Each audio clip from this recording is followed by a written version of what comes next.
सागर की कोतवाली थाना क्षेत्र अंतर्गत बाहुबली कॉलोनी निवासी प्रतिष्ठित कपड़ा एवं प्रॉपर्टी व्यवसाय विकास जैन उर्फ मोगली की संदिग्ध परिस्थितियों में मौत के मामले में सोमवार दोपहर मृतक के बड़े भाई सुधीर जैन सहित परिजन कोतवाली थाना पहुंचे, जहां उन्होंने पुलिस को विकास जैन का सुसाइड नोट और व्यक्तिगत डायरी सौंपी।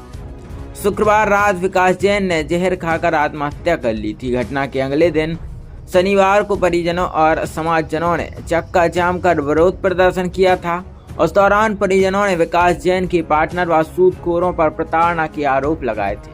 मृतक के भाई सुधीर जैन ने बताया कि सुसाइड नोट में विकास जैन ने बीरू उर्फ गौरव साहू, गंगा केसरवानी, राहुल खरे और महेंद्र राय के नाम स्पष्ट रूप से लिखे हैं। सुसाइड नोट में इन चारों पर 10 से 30% तक की ऊंची ब्याज दर पर रकम देने और लगातार मानसिक प्रताड़ना, जान से मारने की धमकी देने का उल्लेख है।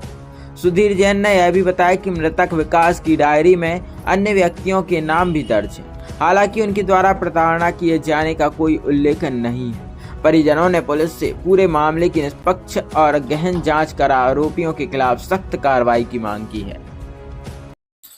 उस डायरी में हमारे छोटे भाई ने जो सुसाइड की है उसमें सुसाइड नोट भी है और जिनने उसको प्रताड़ित किया बहुत ज्यादा उनके नाम भी है उसके अंदर। तो वो नाम जो है हम उनको जो है सजा दिलाना चाहते हैं। कौन ऐसा क्यों किया? कौन कौन के नाम है? उसमें एक बीरू साहू का नाम है और एक गंगा केसरवानी है और एक राहुल खरे है और एक महेंद्र राय है। ये 4 लोगों के नाम है, 4 प्रमुख हैं। किस तरह की प्रताड़ना करते हैं ये? प्रताड़ित ब्याज जो है इनका 10%, 20%, 25% तक, इनका 30% तक उसने खुद अपने सुसाइड नोट में लिखा हुआ है कि 30% तक का इन लोगों ने हमें ब्याज लिया और मुझे इतना प्रताड़ित किया कि अब हमारे पास रास्ता नहीं बचा कोई। और जब भी पैसा देना पड़ता तो उससे पहले जान से मारने की धमकी और गालियां, तो हम कितना सहन करें। कर्ज किस लिए लिया था, मतलब किस काम से लिया? कर्ज तो जो है उनकी प्रॉपर्टी का काम था, तो जो प्रॉपर्टी में लगा हुआ था कुछ पैसा, लेकिन इन लोगों से जो पैसा लिया था तो 10-20% का, एक के 10 लाख और 10 लाख के 20 लाख। जैसे राहुल खरे का स्टेटमेंट लिखा उसने कि हम 6 लाख रुपए के 13 लाख दे चुके हैं और वो अभी भी 11 लाख मांग रहा है।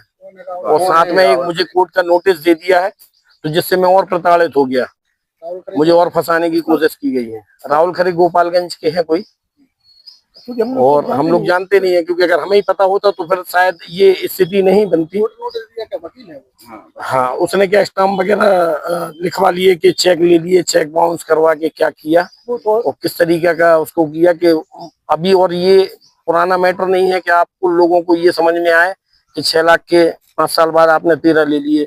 अभी ये रकम कुछ mहीने पहले की है और 6 के 13 ले लिए, तो इससे आप अंदाज लगाइए कि उन्होंने किस तरीके से उसको ब्लैकमेल किया होगा कि 2-4-6 महीने में 6 लाख के 13 लाख ले लिए और कह रहा है कि 11 लाख और दो, तब जाके हम ये कंप्रोमाइज करेंगे। और भी आप नाम ले रहे थे? और भी नाम है, अन्य नाम है, लेकिन अब वो हम जो है जानकारी में नहीं है। वो तो हमने आपको ब्याज में उसने लिखा हुआ है कि बीरू ने, ये हमारा मित्र बन के हमें 10 से, हम लोगों को यही लगता रहा छोटे भाई कि ये मित्र हैं, और आज तक हम लोगों के सामने कभी भी ऐसा ओपन नहीं हुआ कि इन लोगों का क्या ट्रांजैक्शन चल रहा है लेने देने का। लेकिन जब वो बहुत ज्यादा प्रताड़ित हो गया तो उसने अपनी मिसेस को भी बताया कि जब कभी भी मैं ऐसा कुछ करूंगा तो मैं इस बीरू साहू का नाम लिखाऊंगा, क्योंकि ये मुझे 10 साल में कम से कम 2 करोड़ रुपए ले चुका है।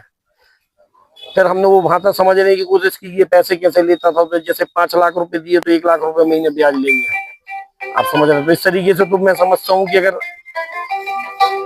महेंद्र राय जी ने जब उसने सुसाइड किया उसके पहले से वो पीड़ित था। शाम के समय हमें ऐसा पता चला कि शाम के समय से महेंद्र राय के फोन आ रहे थे और वो रात भर टेंशन में रहा, और उसने सुबह जैसे भी उठ के, खाना तो घर खाया ही नहीं, खाली पेट निकला है,